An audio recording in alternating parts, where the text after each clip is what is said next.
That sniffling you hear in the background is everybody who bought a 2080 Ti last year, Paul. You should listen.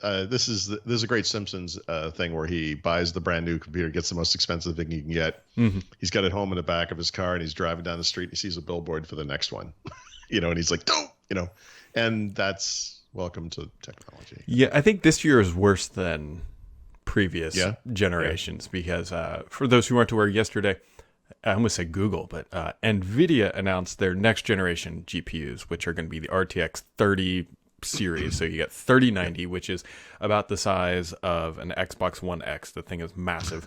Then there's the 3080, or what I believe most people are going to end up buying if they're buying a new card, is the 3070. Now, the reason why I say 2080 Ti, people might be crying this morning, is that the 2080 Ti was like a $1,200-ish GPU, something like that. Right.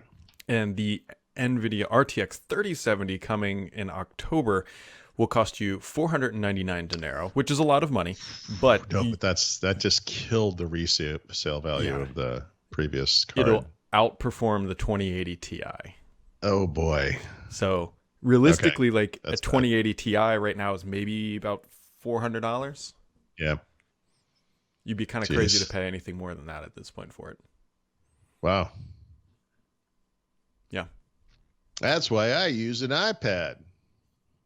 Someone's got to say that. It doesn't make any sense. It doesn't make any sense. So I think this is the brilliance of this is so, from a public relations perspective, yesterday or 2 days ago, these cards didn't exist.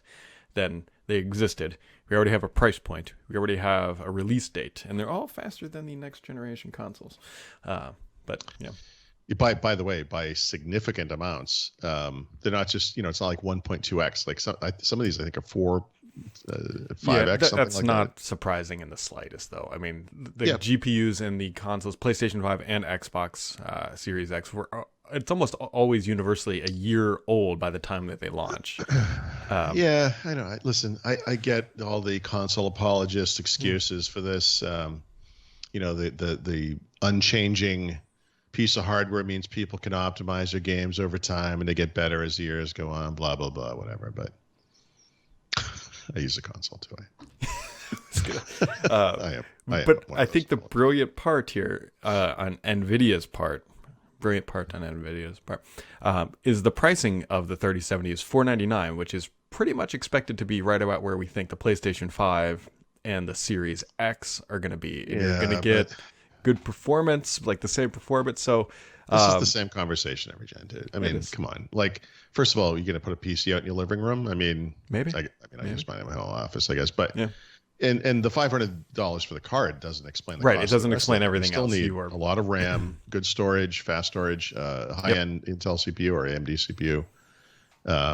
A little more complicated than that, but yeah. I mean, look, it's always the same. Look, if you want the ultimate in performance and graphics quality, you have to go PC. Now, there's going to be complexity and cost associated with that. It's fine. That's the choice. Mm-hmm. It's fine. Yeah, I just think they did it. It's going to be real interesting to see now what AMD does with their next gen GPUs and where they come in, because they are either relatively performant, comparable, which I think a lot of us are kind of looking at this going, probably not. Yeah, but would you put up with a little bit of a downside not to have to deal with NVIDIA's installer software? That fucking that pops up like every 10 seconds. Like, seriously, NVIDIA is the worst software-wise. I'm you betting have to sign into it now too. What the hell is that? I bet AMD comes in with like a $399, $599, like $999 price point or something like that. Yeah. I mean, they're gonna have to undercut them for sure. I mean, the strategy worked for Intel, or taking on Intel. Yep. NVIDIA's a little bit, I don't know if smarter is the right word, but got their stuff together sort of like as a corporate entity, and like they know what they're doing and they know where they're headed and they know aggressively how to get there. Intel was a different total story. So I mean, NVIDIA's stumbled into a whole new market for data centers. I mean, data centers and vehicles and a whole bunch of different applications. It's like we've been making this thing that was just for this one thing, gaming, and all of a sudden, as it turns out, those kinds of processors are really good for this other stuff that all of a sudden is wicked important. Yeah. it's just kind of a nice happenstance. It wasn't like Yeah. some guy at NVIDIA 20 years ago was like, guys, listen, we got to get into AI. We got to get into data processing. No one had any clue this was coming. It's interesting. That's Yeah. just No, the nice second NVIDIA life of has those done guys. a good job minus their software. Yep. Yeah, Although yeah. you can install it with like a headless install, which is what I usually do. I rarely ever install their So GeForce. how do you do that? Because Just I the got to driver. tell you. Just the driver. Oh, interesting. Okay. Like, yeah, That software, whatever it's called, GeForce Experience or whatever. it's terrible. Yes, I do not It's like like it. the Adobe Flash of the of the hardware world. It's unbelievable. Yeah, they also announced some other stuff that allows you to do some like webcam trickery and all that stuff. NVIDIA is like one step away from either just obliterating OBS and XSplit, which is what we use now, or they're not going to go in that market, but they are like dangerously close to just saying, okay, now we're just going to add the button to stream in the top right corner and then it's all over. Is XSplit a purely software-based solution? I never even. Yes, it is. So That's what there's no we're hardware using component. right now. Yeah. Okay. Yeah. No, I know we're using it. I wasn't sure if it was just software. Okay. Yeah. So there you go. And then also because the day wasn't packed enough, the Z Fold, not a German fold, but a Z Fold 2. Z Fold. We're going to go towards the Z Fold. Was announced. It looks pretty good. I mean, Yeah, and I've kind of come full circle on this because honestly, I Did you obviously order one? watch all this stuff. What's that? did you order one? What happened? Did you order one? No, not yet. It's too soon. Look, this is still a second gen folding display. The reliability is unknown. Remember last year they launched this with a great disaster, Yeah. many delays, and there were still problems. I mean, no, we got to. You don't buy in at this point, but they've made so many improvements to this thing. I strongly recommend watching the event. It's called Unpack 2. You can find it on YouTube. I went into it just with a sense of kind of obligation, like, whatever, like I'll just like a follow up to the thing they did before. And I was like, I'm like, hold on a second. As they kind of step through it, you realize like the screen on the outside in the previous thing was like a tiny thing with a lot of, one of the biggest call complaints. it was stupid. Now it just, goes out. It looks like a phone. And then you sort of realize the benefit of something like this, where you have like some app on the outside, Spotify, Maps, whatever, YouTube, whatever. You open it up, and then that app takes the full screen, and it's there's no hinge in the middle that you can see. It's a one screen, and you could divide the screen in two like you can on a Surface Duo. You can also divide the screen in three with two, and then one tall.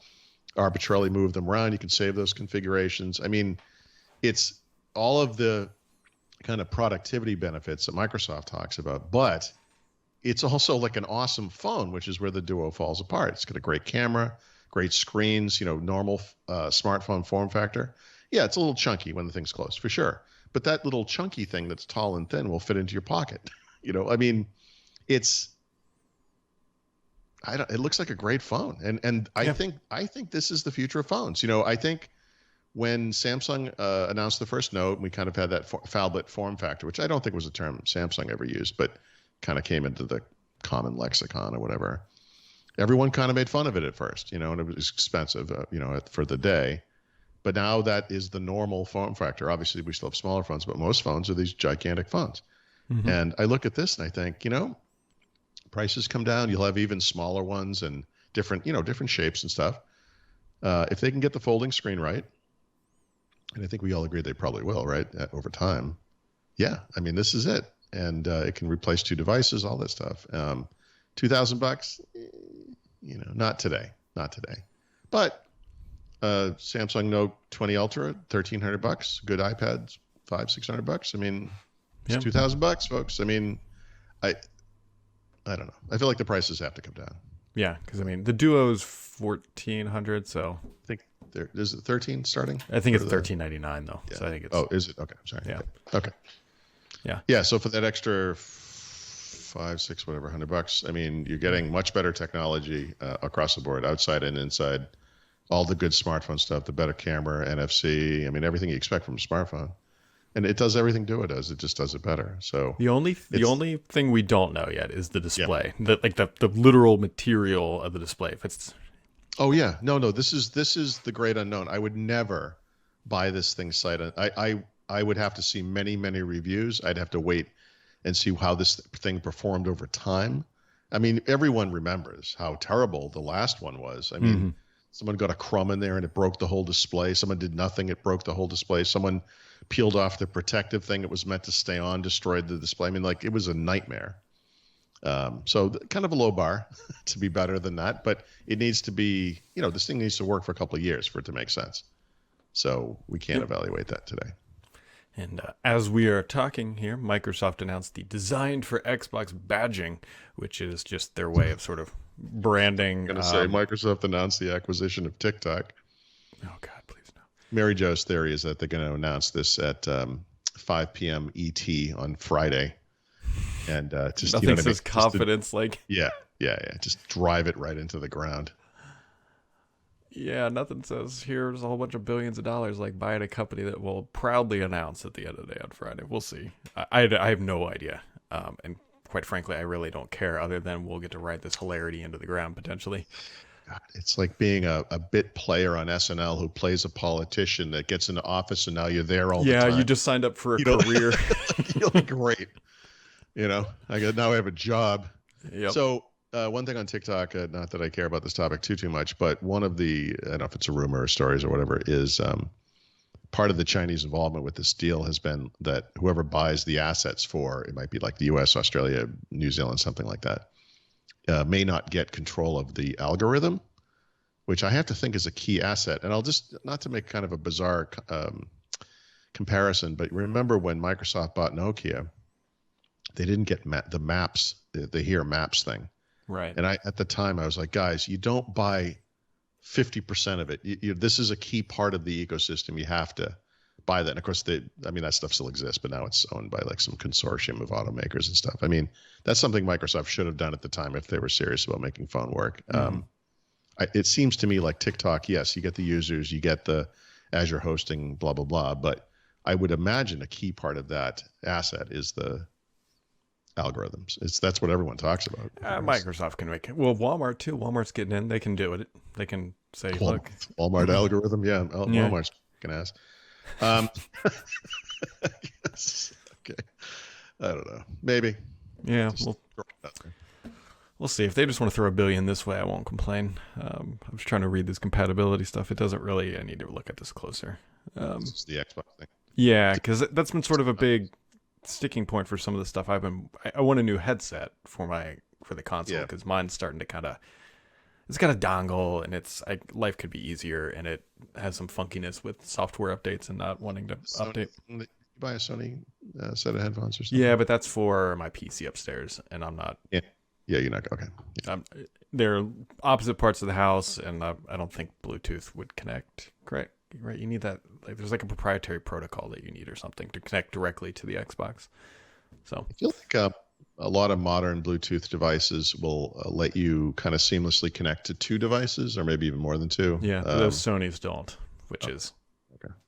that's one of the features of the new version that they just announced. But they were $100 more, and I'm only using one on that PC to drown out my kid. That I have do that, and I don't know. I don't really use it with two. I'm just aware of it. I don't really know much about it. It's nice, though. It was nice. The Surface headphones had it, and you can compare it to your phone and your PC, and then it just seamlessly jumps back and forth. But here we are. And here we go.